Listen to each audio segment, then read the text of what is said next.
Okay, I wanted to jump on here in the green room, birth room number 2, and talk to you a little bit about fundraising. Now, it starts with the word fun, but I know that for most, this is more of a dreaded thing than a fun thing. So, let me share with you just a few little things that I've learned along the way that have been helpful to me. There's good books like The God Ask and other resources out there. But really, it's relational. So this isn't the biggest thing that you're trying to raise funds for, which is great. So it's a great place to start and dip your feet in.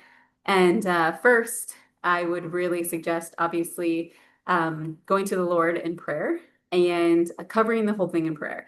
Lord, who do you want me to talk to? Lord, what opportunities do I have to share?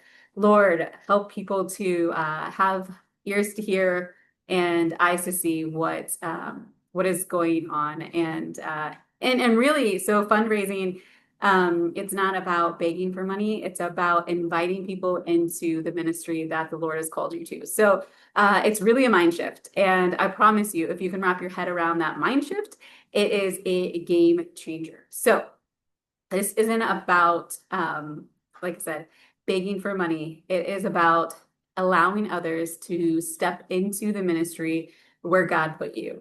So not everyone can travel to the Philippines. Not everyone can, necessarily attend births or want to attend births. Not everyone can, make that trek. And God doesn't call everyone to each place or everywhere. And so being able to fundraise, support raise, partnership development, whatever you want to call it, allows others to step into ministry alongside of you, to be part of the body in just a different way.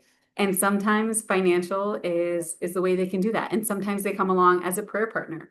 And both are super important. And so I encourage you, even if you have the ability to just pay the full fee, I encourage you to still put it out there. I encourage you to still pray over it. I encourage you to still share what the Lord is doing and be a testimony to his goodness to others and let them be invited into the same ministry. And so that was a hard mind shift for me to change. I am very much a budgeter and Excel spreadsheet kind of person, and we've been a very frugal family as a one income family most of the time to be able to stay home and homeschool, and then all of the things, and then moving out into the missions world. This was literally the least favorite thing of mine, and it's still a struggle, I'll be honest, but what I've learned and how I've learned it the hard way. So learn from other people and yeah, you don't have to reinvent the wheel. So really, for the most part, 100%, okay, that's not true. It's not true. We have one supporter that I don't directly know. And so all of the other ones I have had a direct interaction with, a relationship with. So they're people from church, they're people from like different groups I've been in. I actually now currently have one past student and one past doula client who support us as missionaries here on the field. But for the most part, and short-term trips are a little bit different. So I would say 95% of all donations for other trips that we've done, earlier in the years have all been direct relationships. They're not just random people. And so I thought it was a game of numbers, right? So if you can get in front of a church of like 2,000 people, the statistics would say you should be able to raise money. But that is not true because it's a relational thing.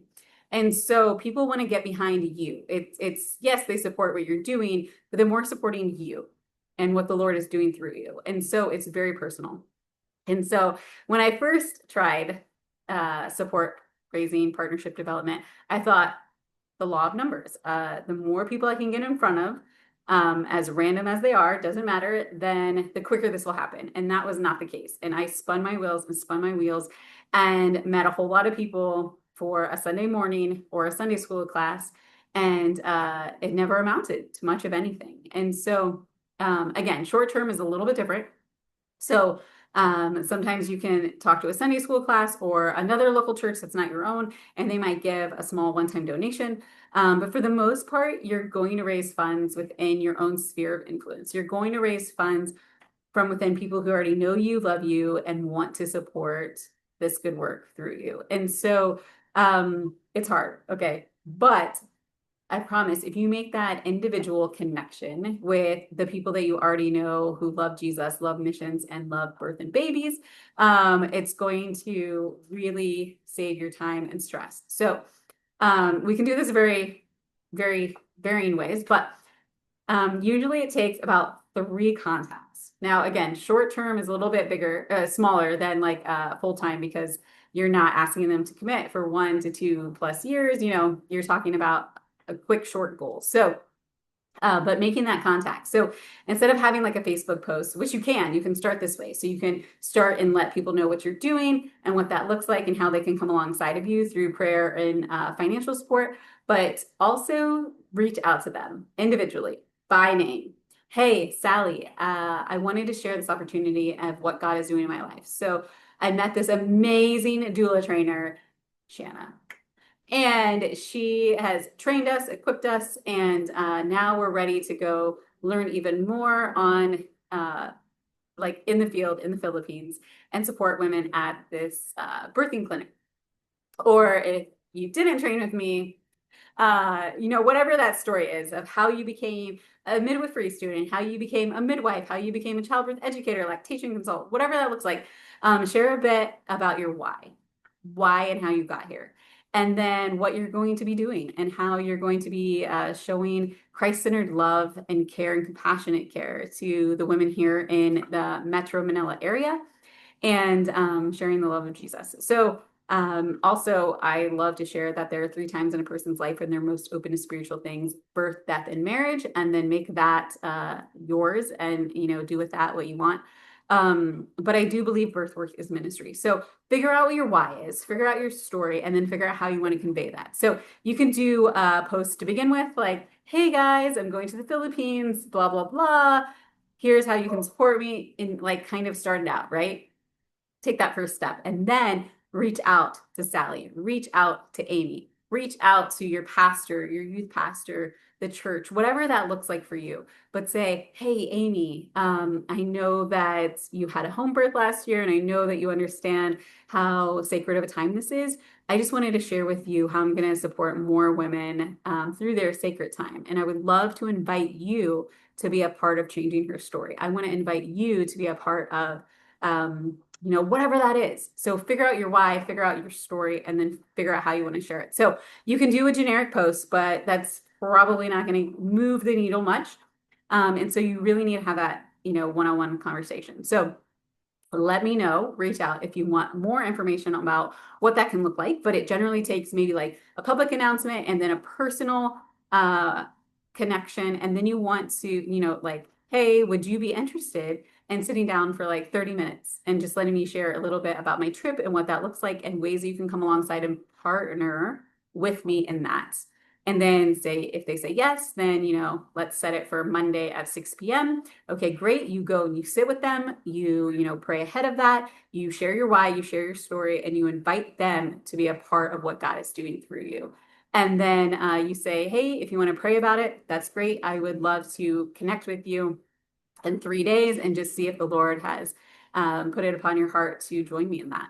And whether that's prayer or financial, whatever that looks like. So you can do it that way. Again, it's not a huge amount of money. And, you know, it's not an ongoing commitment of years of missionary support. So it could be shorter and more simple, but I promise you, for most people, almost all people, it will take personal one-on-one interactions with individuals to invite them directly into your mission and your ministry. So again, but it's great to have like a public announcement so people like know kind of what to expect. So when you do reach out to them, but the more people you can do face to face, whether that is over coffee, which is a great one, through Zoom or phone call, whatever that is, but the more personal it is, the more likely they're going to say yes. And not everyone's going to say yes, and that's okay. And not everyone can say yes, and that's okay. And building your prayer support team is amazing too, because Satan doesn't want you to do this. And Satan doesn't want happy moms and happy babies.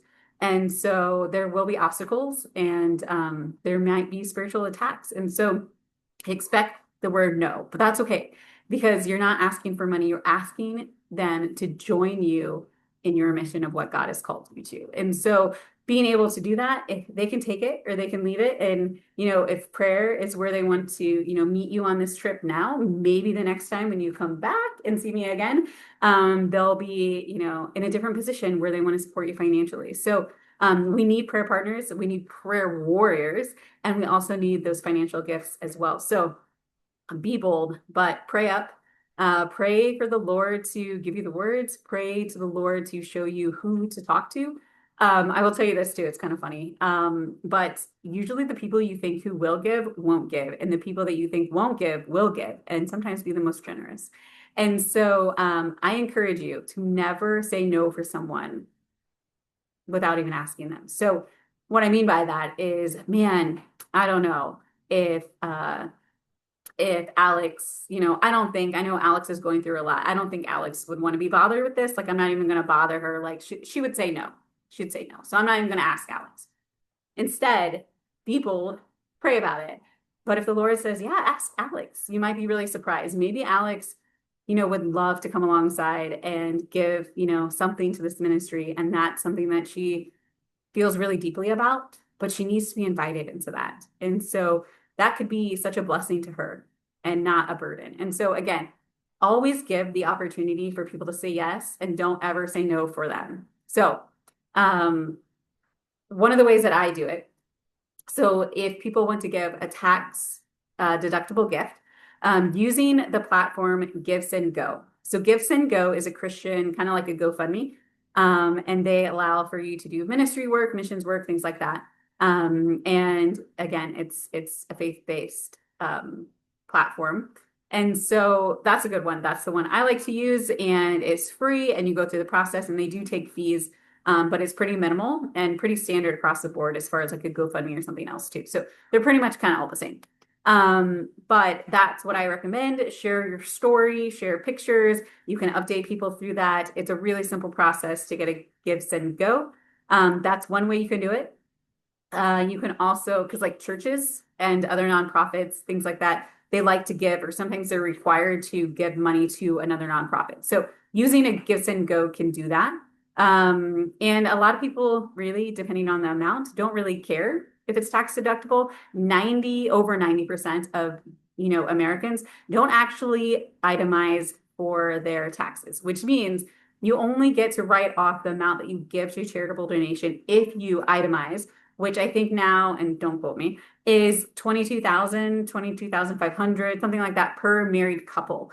So unless they have deductions that surpass that 22,500 or 22,000, they wouldn't itemize out charitable donations anyways. And so it won't affect them. So they don't actually need it to go to a nonprofit. So it depends. Not everyone knows that, but if they know that, they might not care and they might want to give that directly to you. And so be willing to, accept that as well if you're okay with that. But usually churches want to give to another nonprofit, not to an individual specifically, because of how their 501c3s work as well. So GiveSendGo is a great platform. There probably are other ones, but that's like the big Christian one that I know of. But anything like that would work as far as a donation as a taxable deduction. So yeah, but not everyone really cares about that. I would say it's a small percentage in my experience. So yeah, so let me know what other questions you have. I would like to answer them. And I'm happy to brainstorm a little bit for you. Sometimes it's a fun challenge to do like, something that's like visual, where you're like, hey, I need to raise this amount of money. We divide it out into 25s or 50s.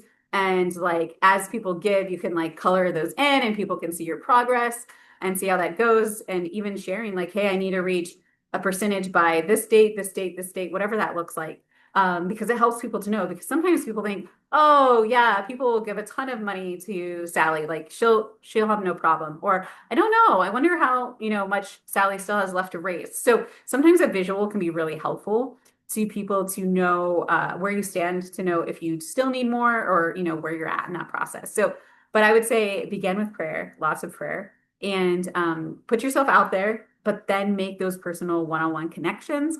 And you can utilize things like visuals or gifts and goes or whatever that looks like to be able to share your why and your story, and then of course how to give. So I hope that's helpful. I'm more than happy to send out more information, more tips to be able to get you fully funded without stress. I don't know if that's possible because I know it's stressful. I know I've been raising support for over a decade now. And I might be a little bit better at it and a little more confident in the ask because I know it's an invite than than a handout. And so yeah, get your mindset shifted. The God ask is one. There are other ones that I can't think of off the top of my head that are also good. But really to mind shift, take it to the Lord and invite others to be part of something that you're super excited about and let them be part of serving the families here in the Philippines. So hope to talk to you again soon. Let me know if you have questions. I am here to help you be successful and reaching your goals each step along the way because I'm so excited to see you. And I'm so excited that you stepped out in faith and took this big leap to come and serve here in the Philippines.